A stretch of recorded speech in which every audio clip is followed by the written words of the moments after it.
look at that. It is a huge map.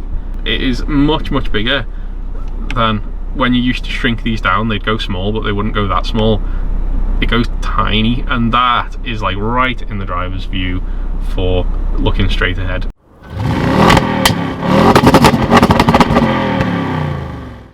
Hi guys, it's Tim from Stable Vehicle Contracts, and you asked to see the interior of the new 2019 VW Touareg. It is an insanely big infotainment system. The screen is, I'm not sure how many inches, it's this many inches, and it's just huge compared to anything else that VW have done before. We're here now, there's the Touareg, and we're going to get in and we're going to have a little look at it. So when you get in, it basically, until you start the engine or until you activate the infotainment system, it's got this really nice little sweeping animation. It's just kind of showing you just how big it is. It's showing it off, really. That's all it's doing. You can kind of see here, this is the seam in between the two screens. The screen only comes up to about there, so there is this like black gap here, but looking at it now, the difference between the colour of the screen and the black look really bad on the video, but in person, looking at it with my eyes, it's barely distinguishable between the two. Like, you can't really tell that there's a difference. It just looks like one big black sweeping panel. So as well as having this really huge bright screen, and it is massive, I mean that's the size of my hand, I'd probably say that the Discover Pro is probably about that big there, and this bit is just a huge extra bit. So you've got almost like a really massive nav here, and also all this extra information as well. But as well as that, it's not just this that it makes the Touareg interesting. It's also got the new Innovision cockpit, where the active info display is almost like the Audi virtual cockpit. It's just this regular digital dash. You've got this massive virtual cockpit style display, and I actually think it's nicer than the virtual cockpit because it's just this huge piece of glass. It doesn't recess. It's just literally from the right of the screen here all the way over to here. It's just one flat piece. It's two separate screens, and it's got that seam in the middle, but it's just two separate screens. It goes all the way across, and it's flat, and it's beautiful. The only problem is fingerprints, and that's where the gesture control comes in. So as you approach, it kind of gives you a lot more information. So you've got this huge home button here. You can just click between a couple of displays there that you can switch between. You've got your nav. If you click on that, it goes full screen. You can also change your radio station by just swiping here. You've got tire pressure and a couple of other bits of information that you might need here. Just click the home button again, you go between this one. You've got the time. You've got a couple of other bits of information here. You can change what these are by clicking and holding on them. So if I click and hold on that, I can change that to something else. And then you've got all of the aircon controls, the heated seats, the seat controls. You can change the seats. So if you click into here, you can change like the seat depth, backrest bolsters, or cushion bolsters as well. Like they will actually change the angle. And if you click on balance, you can change the heated seats to be more on your back by just swiping up like that. And then you can change the heated seats by actually tapping here, 1, 2, 3, or you can swipe up, or you can press off, or you can go full. There's loads of different ways that you can do it. You can also click here. You can use the arrows here for the temperature, or you can actually swipe here as well, which is quite nice.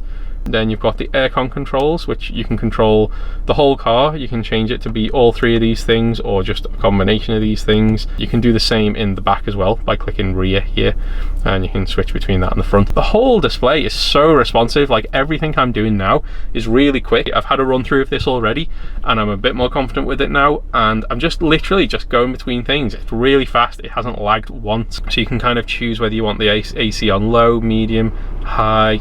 You can do it whichever way you want, or you can press there and it switches between them. You can do the same on this side for the temperature. You can go max AC, and then you've got the seats there as well for the driver side.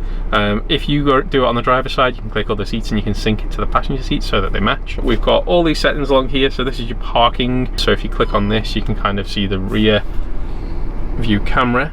You can do it as the fisheye. You can change the color, whether you want it to be less colourful or more colourful. You can change the contrast to be more contrast or less contrast, and you can change the brightness as well. You've also got like a setting here for adding another destination while you're driving. If you click on this little question mark, it will tell you a guide on how to use your brand new infotainment system. You've got air care. You can just tap that and it'll turn on the climatic controls. You can do the max fan on the screen, so it gets really loud. It's really powerful, really fast, and you can do the rear heater as well on the rear screen. Back on the home screen here, you've got all these different things along the top, so you can kind of switch quickly between the radio, you can switch to your media, you can switch to App Connect, you can switch to the car information, and you can switch to CarNet. So you've got all those things just at a quick glance, so you can go straight to the radio like that. But if you swipe down from the menu there, again, really responsive, no lag, and you've got all these different settings. You've got radio, media, vehicle, navigation, sound, and you've got images, settings, App Connect, Car Connect, and telephone. The ones that are really easy to explain are telephone. Obviously you can just set it up, use Bluetooth, choose your device. You've got CarNet and App Connect, which if you've seen them before, then you know what they are. You've also got images, so you can plug in a USB stick and you can do like a slideshow of your images. You've got your sound, which will give you all your settings like volume, bass, balance, touchscreen tone, whether you want it to click as you tap or whether you want it to not do announcements during phone calls, things like that. Navigation, which again, it's just basically what we saw on the other screen. New destination, my destination, point of interests. You can change the view so that it hasn't got like point of interest, or you can change the view to be like the night mode, and you can do it like between auto, all things like that. You can turn off announcements and you can do traffic settings. You go into the settings, you can do things like you can change your home destination. So if you change house, you can change that in the settings there. Coming back here, we've got vehicle information. So you've got things like the oil level, the tire pressure monitoring system that you can see on the home screen as well, the vehicle status. You've also got these driver options here. Now in the settings, you can select what key is designated to which driver profile. So if someone gets in with a key, it will change to your settings, so your seat will change and things like that. So you've got 6 options there and a guest one. See when it's due for its service. You can change the selection to see things like the driving data, for example, like long term, things like that.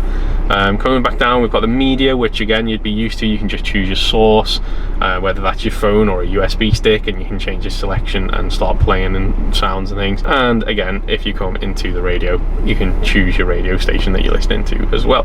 Now in the settings, there's quite a lot of information there. There's not much that you might really want to change, but you've got your Bluetooth settings, you get your factory settings, so you can change it to like your factory defaults.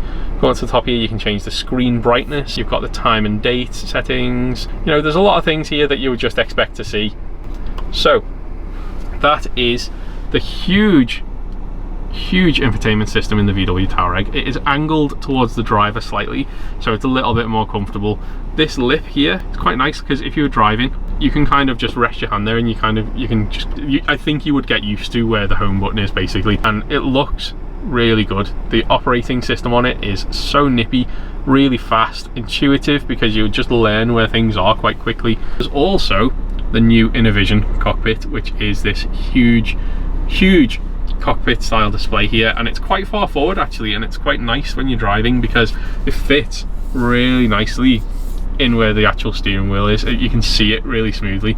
It's not recessed really far back like it is in the Q7, and it is really crisp. Now if you're technical like I am, you will know that if I am recording this on a camera and there is no flicker, that these are really high quality screens, because usually when you're recording them you can barely see them because they flicker that slow that the camera speed can't keep up, so it goes really flickery. Now this, it is just so smooth. It's basically like a retina display on an iPhone. It's really high resolution. Just using the controls on the steering wheel here, I can switch between a few displays, so I can kind of go into the assistant systems, the map. I can click into all these things.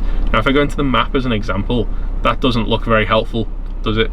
But if you remember on the active info display, as you shrink these down using the button, they go a little bit smaller and it shows you a little bit more map.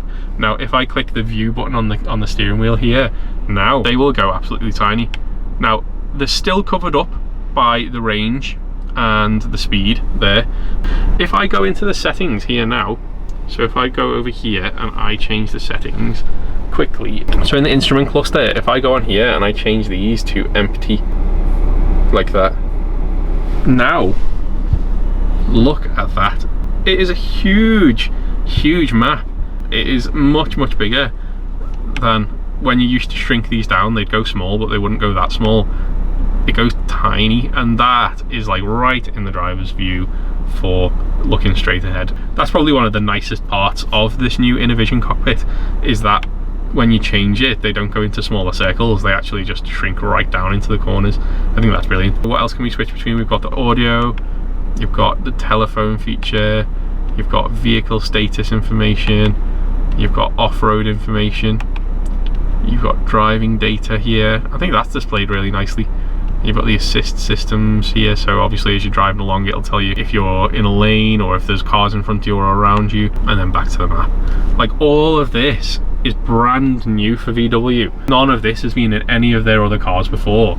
It's even nicer, in my opinion, than some of the Audi virtual cockpits. I think that this display here is nicer than the two-part display on the Audi A8. And I drove around in the A8 for about a week. I really do think that this is a significant improvement for VW. The Q7 comparatively probably needs a bit of an update now. So that was the VW Touareg Innovision cockpit and infotainment system. It's huge, we think it's amazing. Let us know what you think. Give us a like, share, subscribe, and leave us a comment below and tell us what you actually think about this, because it's completely different and a lot of people are going to be really interested in it, but we want to know what you think, so let us know in the comments below. Thanks for watching.